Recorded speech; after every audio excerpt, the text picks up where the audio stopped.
para que el sembrador en esta tarde siembre la palabra de Dios en tu corazón y pueda dar fruto a 100 por 1. Padre Celestial, muchas gracias por tu palabra. Gracias por la obra tan preciosa que has estado y sigues y continúas haciendo entre nosotros. Señor, oramos para que tú bendigas la vida de todos y de cada uno de los que vamos a exponernos a la exposición de tu palabra. Que tú bendigas también a todos nuestros hermanos que están en sus hogares atentos, con sus Biblias abiertas, para recibir la palabra que tú tienes hoy preparada para nosotros, Señor. Ayúdanos a recibirla con gozo, con alegría, pero también con la disposición y el anhelo de poder ponerla en práctica. Y te lo pedimos todo en el nombre de tu amado Hijo Jesús. Amén y amén. ¿Pueden tomar asiento, mis hermanos, por favor? Aleluya. Todos en esta vida, creyentes y no creyentes, buscamos de alguna manera siempre forjar nuestra identidad. Algunas personas se inspiran tal vez en algún cantante famoso, en algún artista, en alguna persona conocida, para ir forjando su identidad, y a algunos les gusta parecerse a la hora de peinarse, a la hora de vestirse, a la hora de hablar y de comportarse, pareciéndose a esa persona que les motiva, ¿no? Que les ayuda, entre comillas, a ser la persona que quieren ser. Si nosotros observamos detenidamente la figura de nuestro Señor Jesucristo, nos vamos a dar cuenta que Él nunca imitó a nadie. Él no fue, como se ha dicho por ahí, durante los 30 años, que prácticamente la Biblia no nos cuenta nada acerca de su persona. Él no fue a distintos países como Egipto, Arabia, la India, a aprender de otras religiones, de otras filosofías, para luego hacer como una especie de mezcla y cuando se presentara públicamente en su ministerio, sorprender a las multitudes con aquellas enseñanzas extraordinarias que sin lugar a duda Él dio. Él no copió de ninguna de estas religiones, ni filosofías, ni de ningún líder de ninguna parte. Él era único en sus expresiones. Las afirmaciones que Él hizo, nunca jamás las había hecho absolutamente nadie. Él no copió de ninguna religión, más bien todo lo contrario. Algunas religiones, sectas y filosofías se inspiraron en su persona, en sus enseñanzas, en sus explicaciones para forjar sus doctrinas o su identidad. Vemos que el Señor Jesucristo fue único en todo, absolutamente en todo. Ya desde su nacimiento, toda su vida, su muerte, su resurrección fue una vida realmente impactante y extraordinaria. No ha habido ni habrá jamás ningún personaje en la historia como la figura de nuestro querido y Salvador Jesucristo. ¿Cuántos dicen amén? Me llama mucho la atención que desde temprana edad Él sabía para lo que había venido, pero aún más importante, sabía para lo que no había venido. Sabía perfectamente lo que tenía que hacer, lo que tenía que decir, cómo comportarse en cada circunstancia, en cada momento de la vida. Cuando lo vemos con 12 años en el templo de Jerusalén, sus padres desesperados 3 días buscándolo, y cuando lo encuentran, la respuesta de aquel niño fue realmente algo increíble que todavía a algunos teólogos los tiene con la boca abierta. ¿No sabéis que en los negocios de mi Padre me es necesario estar? No entendieron, ni siquiera su madre, la profundidad de esa expresión. En los negocios de mi Padre me es necesario estar. Es increíble ver cómo él sabía cómo conseguir los objetivos que el Padre había trazado delante de su vida. Es realmente impresionante ver que él nunca tuvo lo que se conoce hoy en día como una crisis de identidad.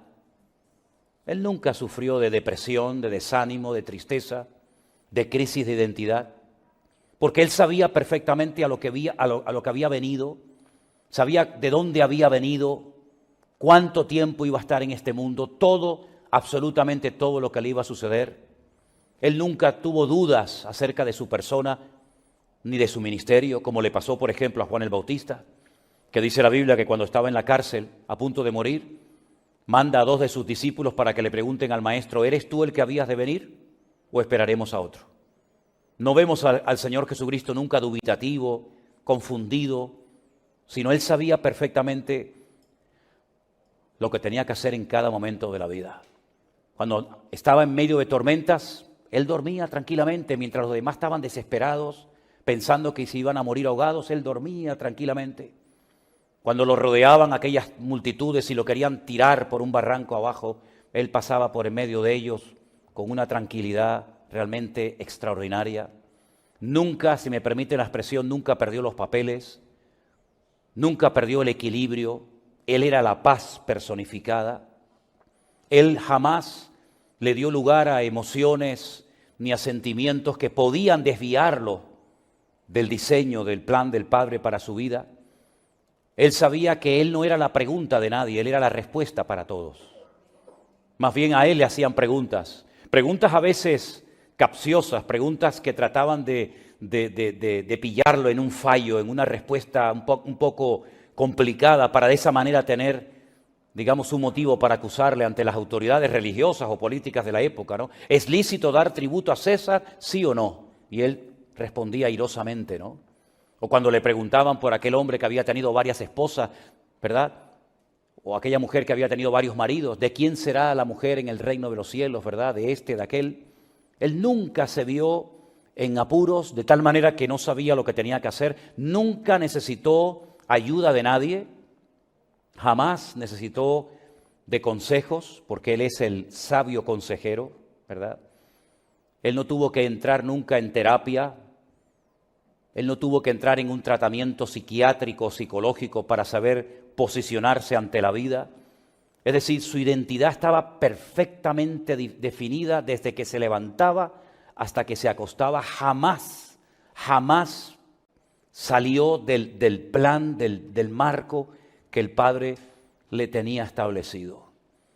Hemos leído esta tarde en la lectura, si ustedes prestaron atención, que dice que cuando le maldecían, cosa que hicieron, no respondía con maldición. Cuando le amenazaban, que le amenazaron, encomendaba la causa al que juzga justamente. Nunca cometió ningún pecado, ni con sus labios, ni con sus pensamientos. Era una vida equilibrada totalmente. Y es que realmente la palabra shalom, la palabra paz, tiene que ver con el equilibrio interno. Y hay personas que buscan ese equilibrio en filosofías, en religiones, en terapias, pero sin embargo vemos que Él era el que tenía siempre respuestas y soluciones absolutamente para todos, para los religiosos, para sus enemigos, para los discípulos, para las mujeres, las casadas, absolutamente para todo el mundo tenía respuestas. Y es que no ha habido ni habrá jamás una vida como la de nuestro Señor Jesucristo. Y Él marcó tanto la vida de sus discípulos, que yo solamente he escogido 3 pasajes del libro de los Hechos, para que ustedes vean lo que decían de Él una vez que Él ya no estaba presente con sus discípulos, sino ya estaba sentado a la diestra de Dios Padre. Me llama muchísimo la atención que en el día de Pentecostés, en Hechos capítulo 2, del versículo 22 en adelante, cuando Pedro se pone en pie en aquel día y da una explicación de lo que allí ha sucedido, de por qué aquellos 120 hombres y mujeres se han puesto a hablar en unos idiomas desconocidos, diciendo algunos que estaban borrachos y otros burlándose. Él dice, no, momentito. Nosotros no estamos borrachos como vosotros suponéis, incluso sabemos la hora del día que es. Y hay algo que él habla acerca de la figura de Jesús muy interesante. Y vamos a leerlo. En Hechos capítulo 2, versículo 22 dice, palabras de Pedro: varones israelitas, oíd mis palabras. Jesús Nazareno, varón aprobado por Dios entre vosotros, con las maravillas, prodigios y señales que Dios hizo entre vosotros por medio de él, como vosotros mismos sabéis, a este, entregado por el determinado consejo y anticipado conocimiento de Dios, prendisteis y matasteis por manos de inicuos, crucificándole, al cual Dios levantó, sueltos los dolores de la muerte, por cuanto era imposible que fuese retenido por ella. Porque David dice de él: veía al Señor siempre delante de mí, porque está a mi diestra, no seré conmovido. Por lo cual mi corazón se alegró y se gozó mi lengua. y aún mi carne descansará en esperanza, porque no dejarás mi alma en el Hades, ni permitirás que tu santo vea corrupción. Me hiciste conocer los caminos de la vida, me llenarás de gozo con tu presencia. Aleluya. Varones, hermanos, se os puede decir libremente del patriarca David que murió y fue sepultado, y su sepulcro está con nosotros hasta el día de hoy. Pero siendo profeta y sabiendo con juramento, Dios le había jurado que de su descendencia en cuanto a la carne levantaría al Cristo para que se sentase en su trono. Viéndolo antes, habló de la resurrección de Cristo, que su alma no fue dejada en el Hades, ni su carne vio corrupción. A este Jesús resucitó Dios, de lo cual todos nosotros somos testigos. Así que exaltado por la diestra de Dios y habiendo recibido del Padre la promesa del Espíritu Santo, ha derramado esto que vosotros veis y oís. Es una explicación increíble, con una profundidad tremenda de cómo Él le está diciendo a la multitud que ha sido atraída por aquel estruendo, por aquel viento recio que ha llenado aquella casa. Él les está diciendo, primero, no estamos borrachos. Segundo, este es el cumplimiento de una profecía que ha estado ahí dormida durante siglos, que la dio el profeta Joel en el Antiguo Testamento. Y ha llegado el momento, ya que han empezado ya, como les dije el jueves, los postreros días, de que esta promesa se cumpliera. Pero a continuación aprovecha la ocasión para dar un mensaje evangelístico y explicar quién es la persona del Señor Jesucristo. Ahora es curioso, y en este viaje creo que se lo enseñé a los hermanos, que cuando usted, por ejemplo, visita la ciudad de Jerusalén y se ubica y se encuentra en el monte de Sión, hay una casa en lo alto que se llama el cenáculo, que es donde se cree que el Señor Jesucristo partió pues el pan y el vino y se lo dio a sus discípulos aquella noche y celebró el nuevo pacto. Y se cree también que esa era la casa llamada el aposento alto. En la parte de abajo, en la primera planta, hay una tumba. Y es la tumba nada más y nada menos que del rey David. Y Pedro, que está en lo alto de esa casa, le dice a la multitud que está allí reunida: hermanos, la tumba de David está aquí con nosotros. Aquí mismo, aquí debajo de nosotros. Y él experimentó muerte y por consiguiente corrupción. Pero el Señor Jesucristo, a quien vosotros crucificasteis y matasteis, no experimentó corrupción, porque Dios lo ha exaltado y lo ha resucitado, de lo cual nosotros somos testigos en el día de hoy. Es decir, una claridad en cuanto al mensaje que cualquiera que estuviera allí presente sabía perfectamente lo que Pedro estaba tratando de explicar. No había la más mínima duda de que todos los que estaban en el aposento alto sabían perfectamente que Jesucristo murió en la cruz del Calvario. Lo sabían perfectamente. Y también todos sabían perfectamente que la muerte no pudo detenerlo, que el sepulcro estaba vacío. De hecho, Pedro estuvo dentro de ese sepulcro y se dio cuenta de que allí no estaba el cuerpo muerto del Señor Jesucristo.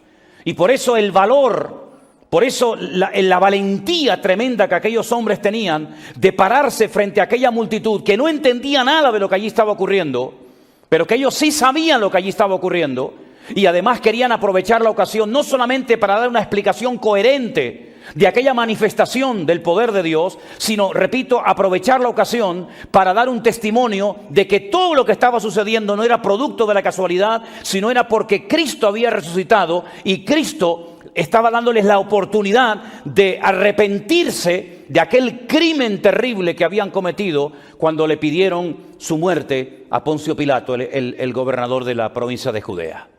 Más adelante, porque esto fue a más, la iglesia no fue a menos, sino todo lo contrario. Cada día dice que se convertía gente. El Señor cada día añadía a la iglesia a los que debían de ser salvos. Y toda ocasión, todo milagro, toda circunstancia se aprovechaba para dar testimonio. Porque el objetivo no eran los milagros. La meta no era hacer milagros, señales, prodigios y maravillas en Jerusalén. No, la meta era aprovechar eso como plataforma, como base, para decir quién fue el autor de dicho milagro y por qué lo había hecho. Si ustedes van conmigo al mismo libro de los Hechos, un poco más adelante, al capítulo 3, se van a encontrar que en una de las puertas de acceso al templo de Jerusalén ponían todos los días a un cojo de nacimiento para pedir limosna. No le quedaba otra opción. pedir limosna y esperar que los que entraban o los que salían del templo se apiadaran de él, tuvieran algo de misericordia y le dieran unas monedas para sobrevivir ese día. Y al día siguiente otra vez, y al día siguiente otra vez, y así durante toda su vida. Esa era la vida rutinaria, esa era la vida de este pobre hombre. Allí todos los días pidiendo clemencia y unas monedas para poder llevarse algo de comer a la boca. Pero un día llegó Pedro y Juan, que iban al templo a orar a la hora que se celebraba la oración por la tarde, y entonces resulta de que el Señor se glorifica. Le dicen aquella famosa frase: no tengo ni plata ni oro, ¿se acuerdan? Mas lo que tengo te doy. En el nombre de Jesucristo, levántate y anda. Y entonces, si ustedes vienen conmigo al capítulo 3, verso 14, una vez que se ha producido el milagro, una vez que la gente se ha quedado sorprendida de otra manifestación más del poder de Dios, salta Pedro y dice: vosotros negasteis al santo y al justo y pedisteis que se os diese un homicida. Esta es la cruda realidad de lo que allí sucedió. Matasteis al autor de la vida. Fíjate los títulos que está empleando: santo, justo, autor de la vida, a quien Dios ha resucitado de los muertos, de lo cual nosotros somos testigos. Y por la fe en su nombre, a este que vosotros veis y conocéis, le ha confirmado su nombre, y la fe que es por él ha dado a esta completa sanidad en presencia de todos vosotros. Mas ahora, hermanos, sé que por ignorancia lo habéis hecho, como también vuestros gobernantes. Pero Dios ha cumplido así lo que había antes anunciado por boca de todos sus profetas, que su Cristo había de padecer.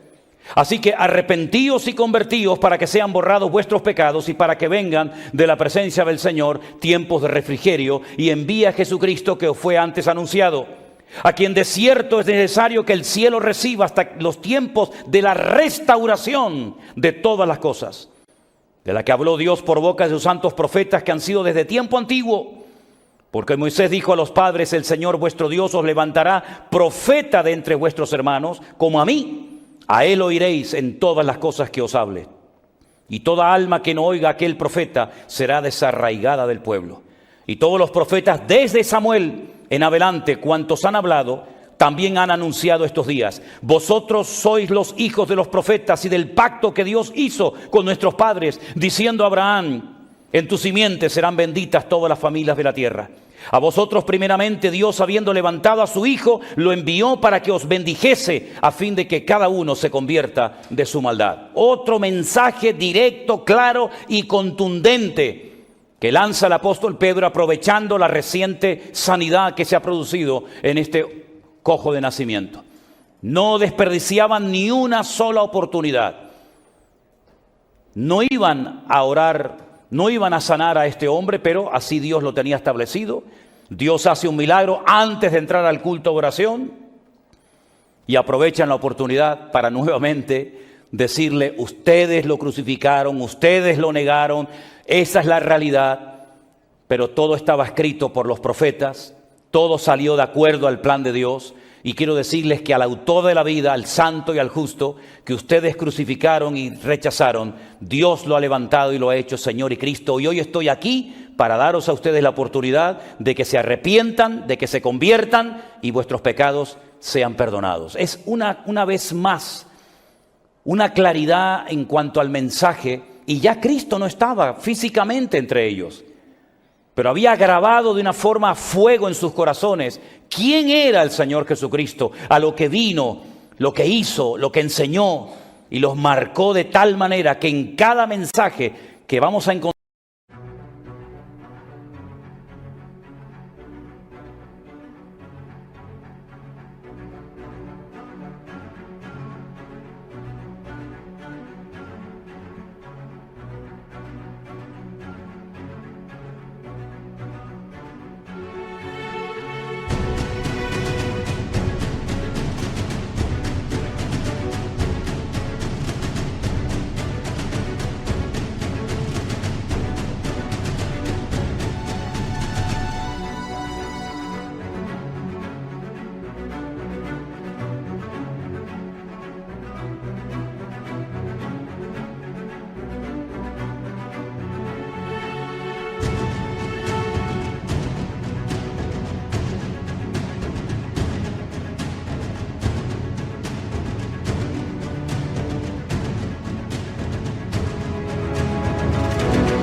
encontrar en el libro de los Hechos y en las cartas de Pablo y en las cartas de Pedro y en las cartas de Juan y en la carta de Santiago, absolutamente por todas partes, ellos sabían perfectamente que la identidad del Señor Jesucristo era única e irrepetible. Hay un pasaje más que quiero leerles y es la explicación que ellos dan ante el concilio, ante aquel grupo de sacerdotes que los habían llamado y que les estaban prohibiendo que siguieran predicando el Evangelio. En el capítulo 4, el versículo 9 dice: puesto que hoy se nos interroga acerca del beneficio hecho a un hombre enfermo, de qué manera haya sido sanado, sea notorio a todos vosotros y a todo el pueblo de Israel que en el nombre de Jesucristo de Nazaret, a quien vosotros crucificasteis y a quien Dios resucitó de los muertos, por él este hombre está en vuestra presencia sano. Este Jesús, qué conocimiento de las Escrituras, porque ahora menciona otro texto muy interesante de los Salmos, dice: él es la piedra reprobada por vosotros los edificadores, la cual ha venido a ser la cabeza del ángulo. Cuando se estaba construyendo el templo de Jerusalén, no se podían hacer ruido, tenía que construirse de una forma silenciosa. Entonces las piedras venían numeradas, ya venían cortadas, y lo único que tenían que hacer ellos, como si fuera un puzzle, un rompecabezas, ensamblar cada pieza en su sitio, en silencio. Allí no se tenía que hacer ningún tipo de ruido. Y por lo visto cuenta la historia que llegó una piedra que a ellos no les resultaba idónea, ¿verdad? Hay por diferentes partes de Jerusalén, incluso algunas columnas que desecharon, están por ahí. Pero concretamente a esta piedra la desecharon y la lanzaron al torrente del Cedrón, donde estaba toda la basura, donde estaba todo el estercolero de la ciudad, y allí le prendían fuego a la basura. Allí tiraron esa piedra porque según ellos no cumplía los requisitos para formar parte de una de las piedras que ensamblaba el templo de Jerusalén. Para la sorpresa de todos, se dieron cuenta de que habían tirado nada más y nada menos que la piedra angular, la que cierra, la que tranca, ¿verdad?, las paredes, y tuvieron que reconocer que habían desechado la piedra más importante del templo, sin la cual no se podía terminar. Bajaron al torrente de Cedrón, la subieron, la pusieron en la cabeza del ángulo, y allí reconocieron que se habían equivocado. Uno de los salmos del Antiguo Testamento dice que así como los edificadores desecharon la piedra angular, también a Cristo lo rechazarían, pero llegaría el momento en el que reconocerían que sin Él es imposible la vida, ¿verdad? Y entonces Él menciona ese salmo, ¿verdad? Y termina diciendo: y en ningún otro hay salvación, porque no hay otro nombre bajo el cielo dado a los hombres por medio del cual podamos ser salvos. ¿Cuántos dicen amén? Sus vidas fueron cambiadas de tal manera que todos, salvo Judas que se ahorcó y Juan que murió de muerte natural, porque tenía que ser el más longevo, porque fue el que tuvo que cuidar a María hasta que ella moría, todos murieron como mártires, de formas tremendas, terribles, pero todos tenían algo en común. Todos sabían que el Señor Jesucristo había resucitado de los muertos y que tenían que ir, como Él les dijo, por todo el mundo, predicando el Evangelio a toda criatura.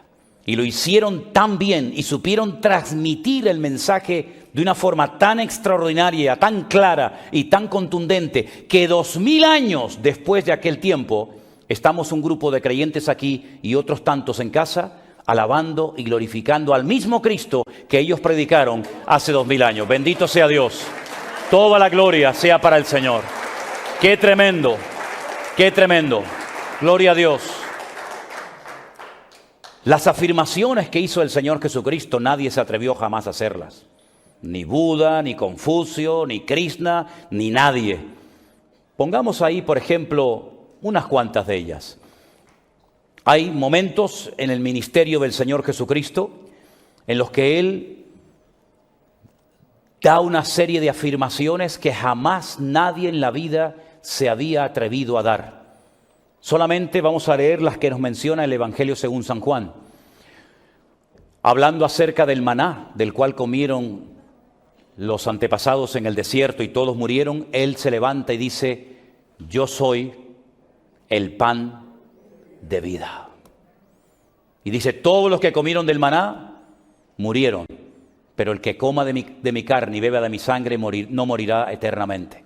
Esa declaración nunca jamás se había atrevido a hacerla nadie. Yo soy la luz del mundo, y él dice, yo soy la menorá. La menorá era el candelabro de 7 brazos que ponían dentro del tabernáculo y posteriormente en el templo, porque no entraba luz natural por ninguna parte y era la única forma de moverse y de ministrar allí. Y él dice, yo soy esa luz, yo soy la menorá, yo soy la puerta. El que por mí entrare, entrará y será salvo. Al templo solamente había una puerta de acceso, no había una por aquí y una por allá, sino solamente había una puerta de acceso, exactamente igual que al tabernáculo, que era muy ancha, pero muy baja, para que todo el que quisiera entrar pudiera entrar, pero que entraran humillados delante de la presencia del Señor. Yo soy el buen pastor, hablando acerca de los asalariados que ven venir al lobo, al peligro y salen corriendo. Yo soy la resurrección y la vida. Esta declaración la hizo nada más y nada menos que en un cementerio a las afueras de Jerusalén, frente a la tumba de su amigo Lázaro, que hacía 4 días que estaba muerto. Yo soy el camino, la verdad y la vida, ¿verdad? Y yo soy la vid verdadera y mi Padre es el labrador. Esas 7 expresiones que aparecen en el Evangelio según San Juan, nunca nadie jamás se había atrevido a pronunciarla, porque ¿quién se va a atrever a hacer semejantes declaraciones? Si nosotros fuéramos por toda la Biblia, tanto Antiguo como Nuevo Testamento, buscando los títulos, buscando los nombres que se le dan al Señor Jesucristo, os aseguro que nos daría las tantas de la noche y no los podríamos ver todos, porque hay cientos de nombres y de títulos, libro por libro, desde el Génesis hasta el Apocalipsis, que nos hablan del Señor Jesucristo. Solamente he tomado el libro del Apocalipsis, el último, para que vean ustedes algunas expresiones interesantes, algunos títulos que aparecen en el libro del Apocalipsis. Jesucristo, el que menciona más el nombre Jesucristo es Juan en el libro del Apocalipsis. Otros mencionan a Cristo Jesús, otros mencionan a Jesús el Señor, pero el que más veces emplea Jesucristo, ¿verdad? El nombre y el hecho de que sea el Mesías ungido es Juan en el Apocalipsis. El testigo fiel, el primogénito de los muertos, el soberano de los reyes. Miren qué cantidad de títulos, hermanos. Y este hombre hacía 70 años que estaba sirviendo al Señor. Había presentado a Cristo de unas formas extraordinarias en su evangelio, como ningún otro evangelista lo había hecho, pero todavía, con casi 100 años de edad, todavía tiene que enseñar todo esto que no había enseñado en ninguna parte. La estrella resplandeciente, el ángel fuerte, el cordero, la raíz de David, el principio de la creación, el testigo fiel y verdadero. Tantos y tantos títulos y nombres que aparecen solamente en un libro que es el libro del Apocalipsis. ¿Por qué? Porque Cristo fue único e irrepetible. No ha habido jamás otro personaje como Él. La pregunta que nos deberíamos de hacer a estas alturas todos, ¿dónde radicó, si me permiten, el éxito de su ministerio? Independientemente de sus enseñanzas tremendamente profundas y revolucionarias, independientemente de sus milagros únicos e irrepetibles, para mí hay 3 elementos, 3 puntos que me han llamado siempre la atención de la vida de nuestro Señor Jesucristo. Número 1, la obediencia absoluta a la voluntad de su Padre. ¿Cuántos dicen amén? La obediencia absoluta al diseño, al plan que el Padre tenía trazado para él. En el huerto de Getsemaní, sabiendo que le quedan horas de vida, entra en una lucha tremenda donde él llega a rogarle al Padre: Padre, pasa de mí esta copa, mas no se haga mi voluntad sino la tuya. Él sabía perfectamente que si él aceptaba la voluntad del Padre rechazando la suya, lo que le esperaba era la muerte. La peor humillación, los peores dolores, lo peor que se le podía hacer a un ser humano es lo que el Padre tenía reservado para él si él renunciaba a su propia voluntad y aceptaba cumplir con la voluntad del Padre. Y esa fue una de las claves del éxito en la vida del Señor Jesucristo. Trasladen ustedes esta obediencia absoluta, este sometimiento total a la voluntad del Padre y comparen, por ejemplo, la vida del primer rey de Israel. ¿Cuál fue el error más grande en la vida del rey Saúl? La desobediencia constante y permanente a la voluntad de Dios. ¿Cómo terminó? Quitándose la vida, amargado, solo y sin la presencia del Señor en su vida. Porque la desobediencia fue la característica sobresaliente en la vida del primer rey de Israel, de Saúl. Por el contrario, la obediencia absoluta, obediente hasta la muerte, como se ha leído esta tarde, y muerte de cruz, fue la característica principal de la vida del Señor Jesucristo. Por lo tanto, si, como hemos leído esta tarde en la lectura, que Él es nuestro ejemplo y que tenemos que seguir sus pisadas, seamos obedientes en todo lo que nos mande y nos pida el Señor. No cuestionemos la palabra de Dios. Sí, pero es que claro, era otra época, es que resulta que ahora vivimos en... Hermano, no cuestionemos las cosas de Dios. Si Dios nos manda algo, si vemos en la palabra del Señor que tenemos que hacer algo, lo hacemos y decimos amén y nos gozamos. Porque Dios siempre va a bendecir y siempre va a ayudar y siempre va a respaldar al hombre y a la mujer obediente que no cuestionan las cosas del Señor. Obediencia sin peros.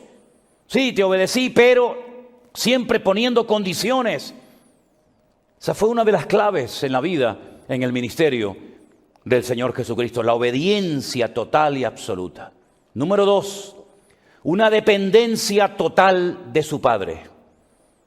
No dependía de los hombres, no dependía de ninguna institución, ni siquiera del templo de Jerusalén, que ya en aquellos tiempos estaba totalmente en crisis, espiritualmente hablando.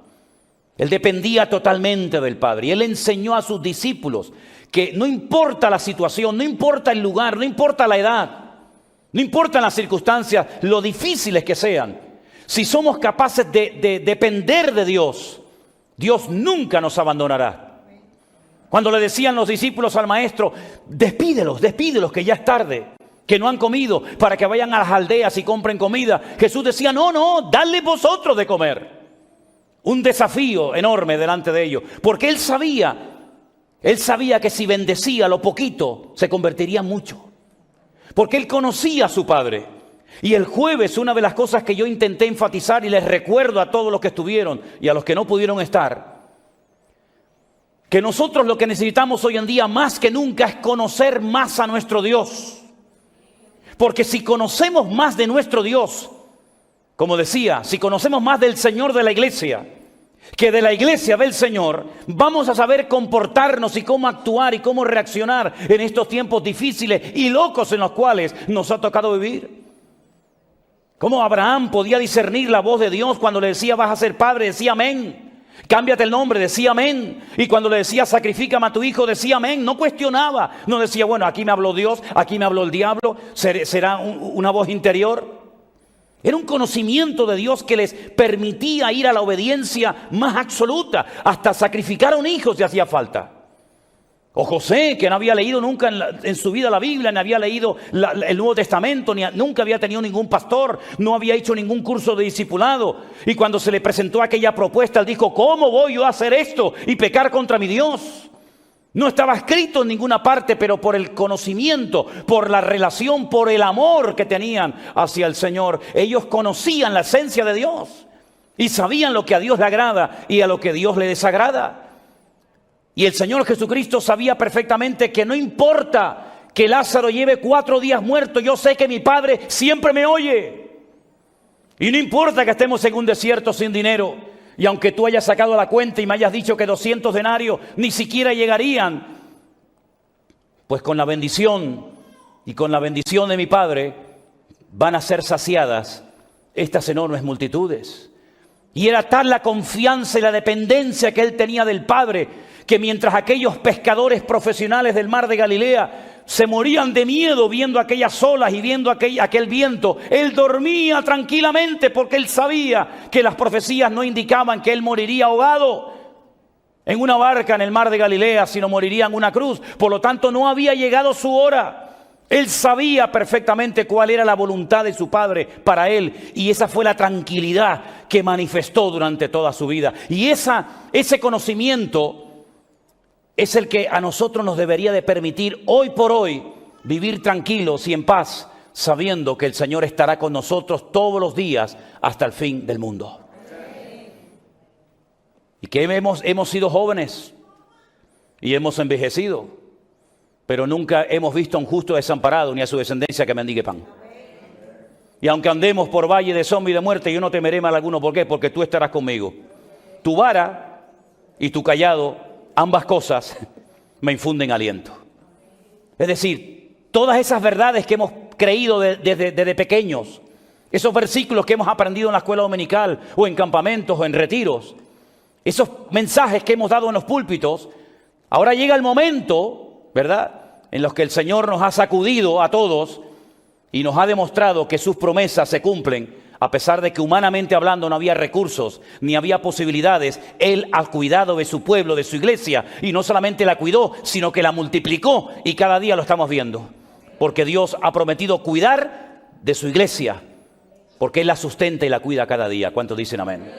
Así que era una obediencia absoluta al Padre, una obediencia, una dependencia del Padre, y algo para mí muy importante, muy importante.